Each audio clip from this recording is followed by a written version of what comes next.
केंद्रीय मंत्री नारायण राणे के आक्रामक तेवर जैसे थे वैसे ही रहने वाले हैं। गिरफ्तारी के बाद रिहाई के हाई वोल्टेज ड्रामा के बाद मुंबई की पत्रकार परिषद जो थी वो राणे शैली में थी और इस पत्र परिषद में राणे शिवसेना पर ऐसे बरसे कि शिवसेना को राणे ने चुनौती तक दे डाली, जो आने वाले दिनों में राज्य की राजनीति का पारा और गर्म करने के नारायण राणे के संकेतों से साफ प्रतीत होता है। हीरक महोत्सव काय हे असतो तर कानाखाली चढवली हीरक महोत्सव काय हे असतो तर कानाखाली चढवली आता माझी सटकली गोली मारू जैसे स्नाइपर हे असतो तर कानाखाली चढवली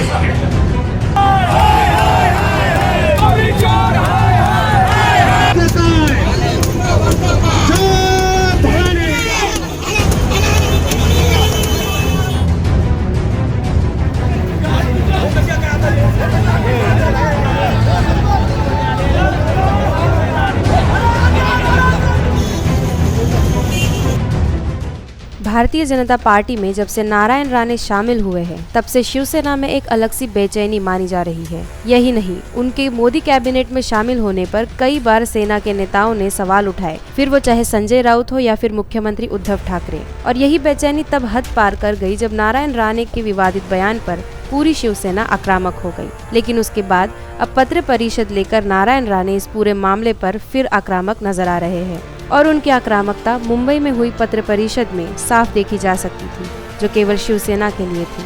शिवसेना के खिलाफ ये बौखलाहट नारायण राणे की क्यों है, वो भी जानना आपके लिए जरूरी है। सीएम उद्धव ठाकरे के खिलाफ विवादित बयान देने वाले केंद्रीय मंत्री नारायण राणे की गिरफ्तारी के आदेश खुद शिवसेना के सीनियर नेता अनिल परब ने दिया था। पुलिस को राणे को गिरफ्तार करने का आदेश वाला उनका वीडियो वायरल हो रहा है। इसके बाद से ही वह इस मामले में पुलिस पर राजनीतिक दबाव बनाने के आरोपों में घिर गए हैं। अनिल परब रत्नागिरी के वरिष्ठ पुलिस अधिकारियों को नारायण राणे को गिरफ्तार कराने का आदेश देते इस वीडियो में दिखाई दिए। घरात बसला आहे, पोलिसांनी घराला एवढा घातला, आता आतमध्ये गेले तर पोलिसांची त्यांच्या कार्यकर्त्याबरोबर ती धक्काबुक्की झाली। आता पोलीस ओढून बाहेर काढतात एकेकाला, तो काढतो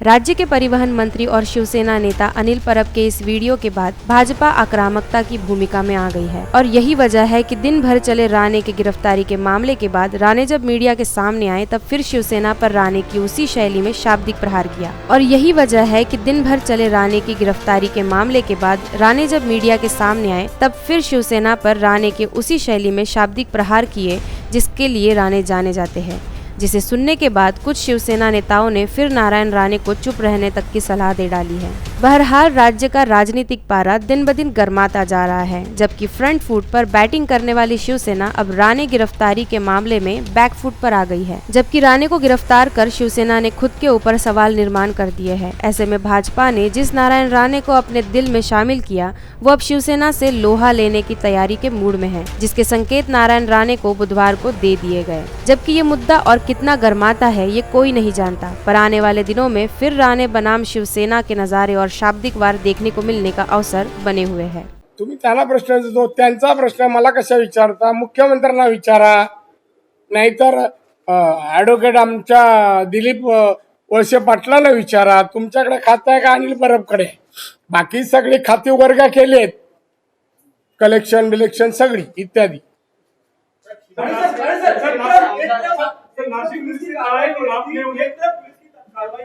दूसरी ओर कई शिवसैनिकों ने बीजेपी कार्यालय पर पत्थर फेंके, तोड़फोड़ हुई, नेताओं को पीटा गया।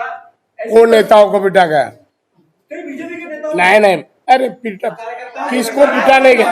आप पत्थर तो लंबा से मारते हैं ना। ऐसी तस्वीरें पश्चिम बंगाल से आया करती थी। आपको लगता है कि उसी तरह के लॉ और सिचुएशन महाराष्ट्र में हो गई? हम लोग भारतीय जनता पार्टी पश्चिम बंगाल के मार्फत वातावरण यहाँ बनने नहीं देंगे। नासिक पुलिस ने ऐसा कहा कि आपने उनको लिख करके आश्वासन दिया है कि आप आपत्तिजनक बात नहीं करेंगे। किसको? नासिक पुलिस ने कहा है। क्या लिख के दिया मेरे को? अरे उन्होंने एक नोटिस, जरा आप सरकारी काम का समझ लो, खाली इधर का उधर न्यूज मत पहुंचाओ। उन्होंने मेरे को एक नोटिस दिया, मैं जवाब दिया नहीं हूँ। फिर आपकी सही है ऐसा कह रहे हैं? आपको पढ़ाना, अरे रिसीव का सही नाही हो.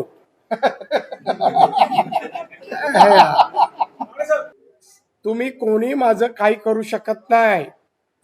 तुमच्या कुठल्याही प्रक्रियेला मी घाबरत नाही. तुम्हा सगळ्यांना आतापर्यंत मी पुरून उरलेलो आहे. शिवसेना वाढली त्यामध्ये माझा मोठा सहभाग आहे. तेव्हा आत्ताचे कोणी नव्हते, हे अपशब्द बोलणारे पण नव्हते. कुठे काय करत होते माहित नाही. आणि म्हणून त्यांना आंदोलन करायचंय करू दे, आमचा बंदोबस्त करायचा करू दे. पोलिसांनी पाहत राहावं. कायदा आणि सुव्यवस्था आदेश देतात आणि करतात. तुम्ही सर्वांनी अनिल परबची हे पाहिलंच कॅसेट, काही मला हलवत नाहीत पण ते सगळ्यांना सगळे पसरले. अधिकाऱ्यांना आदेश देतो, पकडा त्याला. अरे काय डकेती घातला, काय दुसरं काय केलं? राज्यात कायदा आणि सुव्यवस्था आहे कुठे? महिलांवर अत्याचार होत आहेत, दिवसाढवळ्यात दुकानं फोडली जात आहेत, बलात्कार करून हत्या केल्या जात आहेत.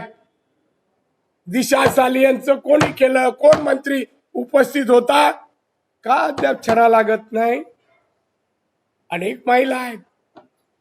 ती पूजा चव्हाण आहे, तिच्यावर पण तेच. आता या गोष्टी गप्प बसणार नाही. काय होते त्या मंत्राला आणि त्याला अटक होईपर्यंत आम्ही पाठलाग करणार. लोकशाही मार्गाने, कायद्याने, कोर्टातही जाणार त्या केस बद्दल.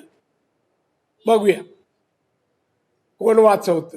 किती पत्रकार बातम्या आज लगेच देतील, संपला का फोन द्या खरा.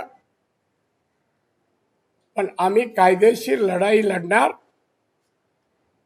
आणि ज्याने कृत्य केलं आहे त्यात जे जे होते ते आज जाईपर्यंत आम्ही गप्प बसणार नाही. आमची जन आशीर्वाद यात्रा सुरू राहील. अजून 2 दिवस आहे कोकणात. या महाराष्ट्र आज एक प्रगत राज्य कुठे चाललंय अधोगतीकडे बा. कोरोनामध्ये 1,57,000 लोक मृत पावली. अरे वो तो आदित्य जी हमारे मुख्यमंत्री यूपी में है, मैं महाराष्ट्र में हूँ. हमारी जो जन आशीर्वाद यात्रा है ना, और उनको प्रतिसाद जो मिला जिस तरह, वो बहुत लोगों को देखा नहीं गया. इस वास्ते ये चला है. नहीं हम क्यों नहीं करेंगे. वो आदित्य जी का काम है, वो करना नहीं करना. मगर हमारे नेता के ऊपर जो किया है उसके बारे में हम दखल ले लिया है. उन्होंने मेरे बारे में शिकायत की, वो सेक्शन के मुताबिक मेरे को वहां से बोला कि कोर्ट में आपको हाजिर करना है. अरेस्ट बिरेस्ट तब तक कोर्ट में जाने तक मार तक मेरे को किसने अरेस्ट नहीं किया. उनकी रिक्वेस्ट पर मैं कोर्ट में गया. बिल्कुल नहीं, मेरे गाड़ी से गया. नंबर दो अभी है. हाँ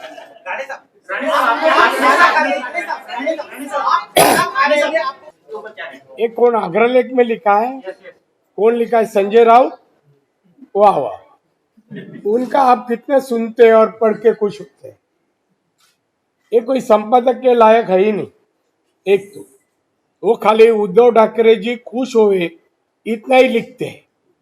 और मैं उनको 17 तारीख के बाद जवाब दूंगा. देखिए यही शिवसेना ने मेरे को मुख्यमंत्री किया. मैं गैंग करता हूं तो मुख्यमंत्री चलता है, फिर अभी भी वही हो गए सब. नहीं, मैं अभी ज्योतिष के पास जा रहा हूँ. ये जो मेरे दोस्त दरेकर आया है, एड्रेस लेके आया एक ज्योतिष का. अभी जाके उसके बाद मैं कहूँगा. याच्यानंतर पत्रकार परिषद बंद संपली. अरे अभी अभी काम है.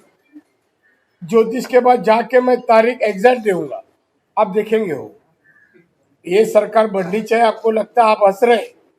आज राज्य की क्या हालत है, किसानों की क्या हालत है, मजदूरों की क्या हालत है. इंडस्ट्री बंद पड़ते जा रही है. बेकारी बढ़ रही है, 2 टाइम का खाना नहीं मिल रहा है, तो ऐसी सरकार क्यों रखे यहाँ? बाकी लोग का दुकान तो चल रहा है, बराबर ना? हाँ बोल रहे हैं, मुंह तोड़ शब्द नहीं बोलने को कहा है। हाँ? तो आप अभी सवाल ही मत पूछना, next time.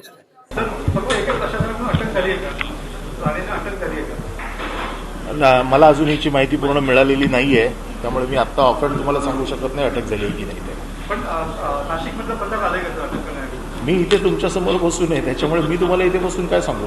Bharatiya Janata party के केंद्रीय मंत्री नारायण राणे इन्होंने अभी पत्रकार परिषद ली है और उसमें अभी भी उनका जो तेवर है वो शिवसेना के खिलाफ, महाराष्ट्र सरकार के खिलाफ बातें करना, आरोप लगाना जो वो कभी सिद्ध नहीं कर पाते हैं, और जन आशीर्वाद यात्रा के नाम पर माननीय उद्धव जी ठाकरे पर इल्ज़ाम लगाना, इसी प्रकार की इनकी जन आशीर्वाद यात्रा शुरू है। महाराष्ट्र पर कोरोना का संकट है, देश में तीसरी वेव जो है कोरोना की वो आने की पूरी संभावना है, चेतावनी है, और अभी भी जब कोर्ट ने उनको फटकारा है, उनसे अंडरटेकिंग लिया है कि इस प्रकार की बेतुकी और भड़काऊ भाषा का इस्तेमाल वो नहीं करेंगे, फिर भी नारायण राणे अपनी हरकतों से बाज नहीं आते दिखाई दे रहे। और इस पर एक ही इलाज है कि माननीय मोदी जी अब नारायण राणे को कुछ बताएं और कुछ समझदारी की बातें बताएं।